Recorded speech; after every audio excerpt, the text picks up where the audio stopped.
Hey, how's it going, guys? Jackson here with Toasty DIY and Toasty Clips. Today we're going to be taking a look at this ASUS TUF Gaming M4 mouse. So this is the Gaming M4 Air, and it actually just came out pretty recently. And just to go over some of the key features is, of course, this is a lightweight mouse. They're kind of targeting the MM710 and some of the other similar mice like the Glorious Model O, where they kind of have like the cheese grater hole design to kind of reduce weight, because you know you do have a lot of plastic on these things. If you put a bunch of holes in them, not only does it help with breathing so that your hands don't get super sweaty, but it also does help with cutting down the weight with the overall plastic being used. For the connectivity, this mouse is wired. It's not a wireless one. It's 16,000 DPI. At 40 Gs of acceleration, so that's actually pretty good. We have 1,000 Hertz polling rate. System requirements Windows 10, but technically this should be able to be used on really anything that can accept USB, as long as it has ready support drivers and everything. It looks like on the inside we have our Air M4. We have the quick start guide and warranty. Not too sure what the warranty is off the bat, but hopefully we'll see that. So it's ultra lightweight. It's 47 grams. And by the way, I've done almost no pre-research on this, so I'm kind of just going here, but 47 grams is really light, and that's pretty impressive. It looks like we have one of the really nice cords. The cable should feel like it's almost not there, basically. This is really common. Almost every lightweight mouse is going to have this.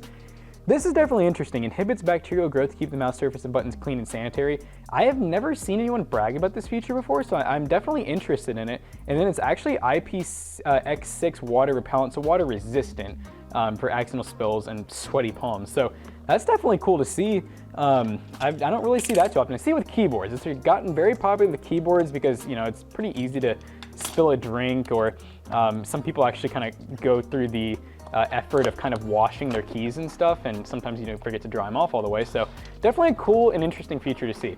But opening up the mouse, as we can see, we get our quick start guide. Looks like, let's see, this might be our warranty card right here. So here's our instructions and our quick start guide all in one little packet. Definitely has a lot of info on it as far as like changing the RGB and different like macros and whatnot goes. So there's definitely a lot of good information here. Normally mice are pretty simple. You can usually just plug them in, especially if you have like Windows 10 or Windows 11. You're going to be able to just plug this in and be able to use it right away. Now, one thing to keep in mind is a lot of times they do have softwares, which that's one thing we'll definitely have to see, is if this actually uses software or not. I'm honestly not sure. This is the first time I think I've ever actually checked out an ASUS TUF product that is a peripheral. Normally I'm used to just their motherboards and stuff. So we do have a PL on the back. This is really important. I see a lot of people forget to take these off. This will help the mouse glide a lot better, and also your optical sensor was covered.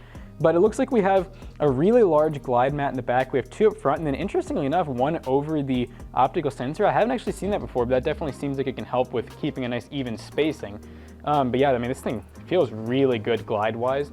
On a mouse mat, it's gonna definitely feel better. We do actually have a rubber cable management zip tie, if you will. So that just pops out like that, and then you can use that wherever. It actually comes off too, which is nice. A lot of them, they're fixated.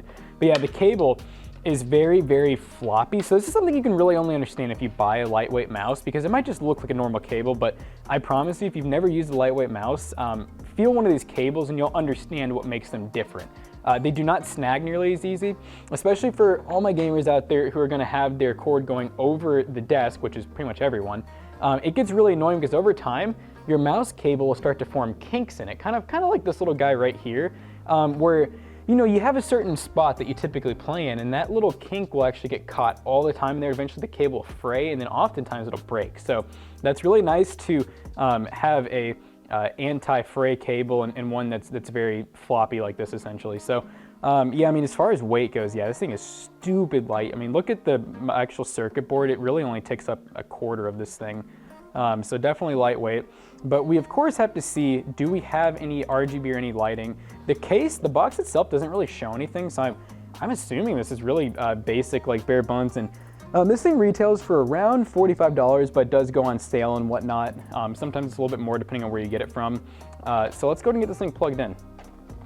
So now that we have the mouse plugged in, it did just basically go plug and play. We have Windows 10 on this, but like I said, I mean, this is just a standard USB mouse. It does not have RGB on it, which makes it a lot simpler. I mean, this should act just like any other USB cheapo mouse in the market, where it should just plug and play, but the nice part is it's not a super cheapo mouse.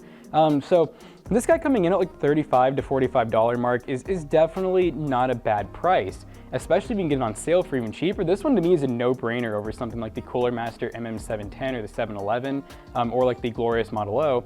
The only thing that you are kind of lacking on is RGB, but that weight you really can't beat. I mean, 43 grams. If you want to add RGB and other cool features like that, you are going to be adding weight, of course. It's usually only a couple to a few grams, but for some people that could be make or break.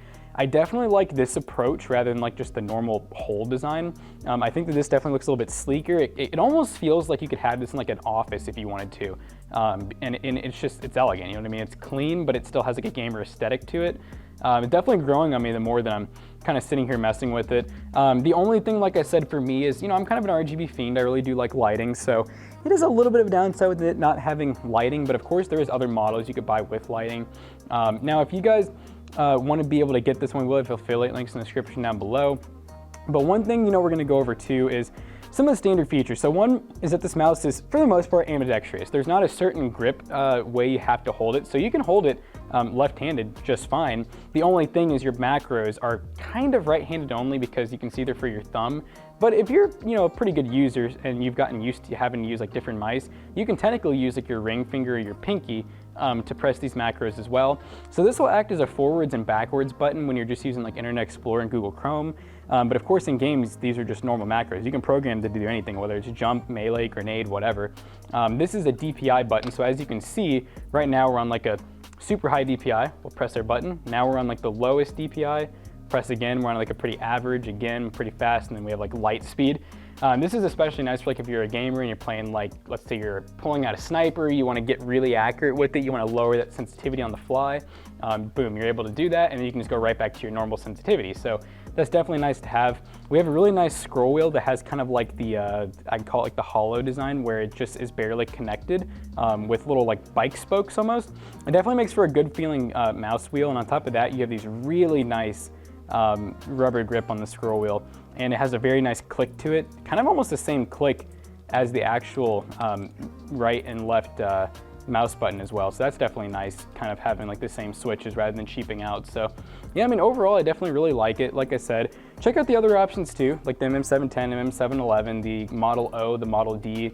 There's also some artisan lightweight mice out there that cost way more, but in terms of the price, which is what we're focused on, this mouse definitely kind of beats the other competition while staying name brand and classy at the same time. So if you guys liked this video, make sure you leave a like and thumbs up, and we'll see you guys in the next one. Peace out.